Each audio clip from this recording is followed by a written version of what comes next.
Hello and welcome back to Hollowponds Solo Sagas. So today we're going to do another one of the how-to type sessions, how-to types videos. So what I'm going to be discussing today and probably branch out and discuss in other videos, other aspects of we have discussed you wanting to play and getting yourself together, and instead of procrastinating, actually starting to get ready to play. So now what we're going to discuss is what that entails for your first session.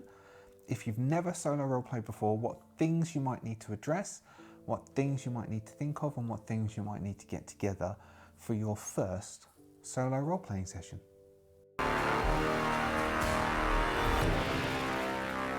So thank you very much for returning. To subscribers and to non-subscribers, you can hit the subscribe button. So you have decided to solo roleplay. There's either for the reasons that we've discussed previously, in previous videos, probably I'll stick a link up there or up there, whichever. Oh, it's up there, isn't it? To that video for your previous session. So you've decided why you want to solo roleplay, and you've stopped procrastinating, and you've actually got yourself together to start solo roleplaying. So what will you need for your first session? Well, there's a few things. I've got 4 pointers to go through to discuss some things, and then we might finish off. I might give some extra stuff near the end. So first off, one of the first things you need to have in mind for your first session is there's no wrong way to play. There's no wrong way to play, there's no wrong way to set up. I am giving you my opinion on what you need for your first role-playing session, your first solo session, and what might help you and give you a good kickstart. It's not the definitive idea. Nobody out there can tell you how to do your first solo session. Nobody can tell you what you need. It's all you taking the advice of other people and throwing away what you don't want and using what you do. There's no wrong way to solo roleplay. If you just want to sit somewhere and write a story that comes up with certain dice rolls, that's fine. If you want to get a big, massive, very crunchy system, a Ruin Quest, and use that, that's fine. Oracles, whatever you choose to use, it's the right thing for you. But with that being said, I would say, as my second piece of advice, whatever system you are choosing to use, read the rules. Now, I don't go into in depth and I read every aspect of the rules. Sometimes I do a break on video, you'll see, as I check rules. I do not have the brain capacity to hold those, but I would say, as best as possible, read the rules. So at the moment, I'm preparing to do Cyberpunk Red. I've played Cyberpunk 2020. I have the rule book and I have read it.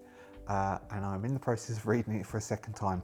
Whilst reading the rule book, I am using sticky notes and I'm sticky noting pages that work well with me. Now, you can, if you prefer to use PDFs, you can read PDFs and do the same thing, bookmark pages and pages. For me personally, I find PDFs harder to flick backwards and forwards for a rule book, and I would use PDFs mainly for source material or for secondary rule systems and pieces of information I might not need at the table. Anything I would need at the table in the thing, I prefer paper, but we can try and explore other ones, and that's something else I might discuss at the end of this video.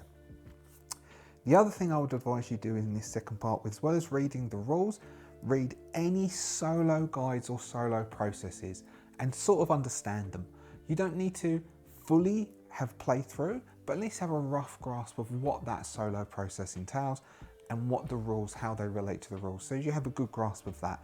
It will make your first session much easier to play if you at least have a vague understanding of the rules of the game you want to play and the solo process for that. As well as marking up pages, possibly printing out or writing lists of the things that are important for those solo processes. If you can print stuff out, that's cool. If you can do yourself some DM screens, that's even better. And marking pages is the final bit.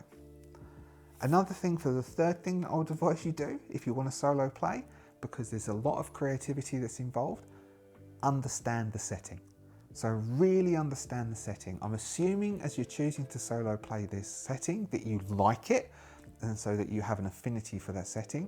But either way, read some books, immerse yourself in the environment so you have some triggers for your imagination when you come up with some keywords or some verbs or some action words, that triggers something evocative with the session that you can describe and that you can visualize the world. So again, Cyberpunk Red, I'm listening to a lot of synthwave and a lot of hard rock.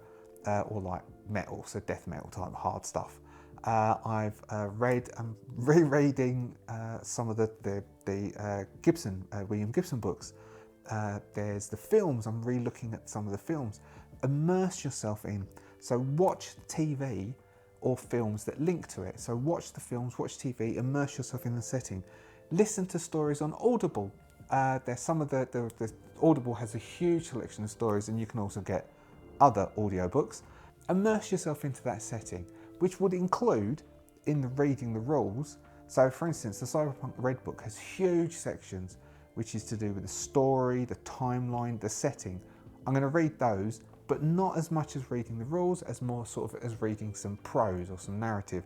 Read the rules, reading books linked to the setting. That then gives you that feeling and the setting. Another thing you can do is watch me. If I'm playing one of the games in the type of game that you would like to play, and you have the setting, you can watch me. You can, or me, or the other ilk of people as additional media would be watching people solo roleplay and seeing what sort of things they're coming up with, the storylines they're coming up with, and the imagery they're creating, and draw all of that in and hold that to allow you to have that creative feedback, that creative fuel to draw upon, to allow you to then exhibit and tell your story within the world and the setting. A fourth thing, and this is the main meat of being ready for your first session. This is the main part of, so the rest is sort of gives you that background information and sort of sets the foundations for this, which is the main prep. So part 4 is the prep. Now this is a big section. Old Desert Gal, I think his name is Teresa, mentioned prep is play. Now this could be branched out into at least, I think, 3 other videos. One around the section of hobbying. So prep could involve, do you want to use miniatures on a tabletop? Do you want to use real physical miniatures, real physical maps? So there's sourcing maps or creating maps. There's various different cartography applications you can use to create your own maps, or there's Drive-Thru-RPG where you can get maps to give yourself, particularly if the game and the rules leans towards more skirmishing, so having miniatures and understanding the position of things, not using theatre of the mind. There's the painting of miniatures. I've got loads, I'll show you. We'll do a separate one on the hobbying, prep is play. There's collecting together miniatures, there's collecting together the physical items. So we'll go through physical things first. Collecting together physical maps, collecting together, so I like using pen and paper and I write things. So I have notebooks and I have pens and I use various different physical things. I use physical dice, you can see the physical dice roll. Other people don't, which we will discuss after this. So we collect together physical dice that you like, that you enjoy using. So if you're going to actually play and it's going to be some good time for you, get some dice you like using. Actual dice for the game itself, which is why you'll see that I try to get hold of the dice actually for the game. I wasn't able to for Vaesen, but for the actual game, if they have specific type of dice, I like to get hold of them because it helps set that mood to use the actual dice. And it saves you some thinking time. If there's certain faces of the dice have certain effects, it will save you some thinking time and then allow you to be more creative and less worried about the mechanics. Sticky notes, for me, are invaluable. Either the small tag ones to mark on maps, or the larger ones to mark pages, or the bigger ones to put notes to remind me for the next session that I can then stick on the front of my journal book or on the front of the rule book. Sticky notes are invaluable. Journaling we'll talk about afterwards. Character sheets. There's a whole section of prep, people, and it's fine, and I enjoy it too. You can just create characters. If you just want to create characters and backstory as your solo play, that's fine. Prep is play. Character sheets, either printing out character sheets or form fillable character sheets. And then at the bottom I've got minis, but I've already discussed those. Painting minis, collecting minis. That allows you to then have that sort of skirmish feel to your games. Now, 2 additional things that I branched over there. Not branched over, brushed over. 2 things I brushed over there. One was journaling, and one was I like to use physical things. So first off, let's discuss the physical things. I like to use physical things at the table. I like to use physical books. If I can get hold of the physical rule book, great. Otherwise, I print it out, and I like that physically. I like to use pens and paper to write physical notes because I'm not very fast at typing, and it's easier for me to write physical notes that way. I like to use sticky notes, I like to use physical dice, but it's not the only way you can do it. There are plenty of people that you'll find that use a variety of different VTTs, virtual tabletops, and they will use a virtual tabletop. It's slightly easier when it comes to maps and miniatures and to hold something for the next session. If I physically set up a game and physically set up a map for a combat, I need to finish it because I've got to pack it away, because this table here, this is the dining room. Well, it's all one living room, but this is the main table that everybody uses. I can't leave my miniatures set up here for this game, and you might not be able to either, and in which case it's very difficult. You have to do it one shot. But if you're using a VTT and you stop, you can do 2 rounds of combat, come back to it. This is me opening and closing the laptop. It's universal sign language. And then come back to it. So VTTs is something that we could explore. I've not really fully explored properly. I used to play, back in the day I played way before this. What was it called? It was called Battle Maps or something. I'll try and find what its actual name was. I don't think it exists anymore. We were distributed. We used to play D&D all together with a group out of the university, UNSW. And our DM moved to a different area, Coffs Harbour, Jay, hello.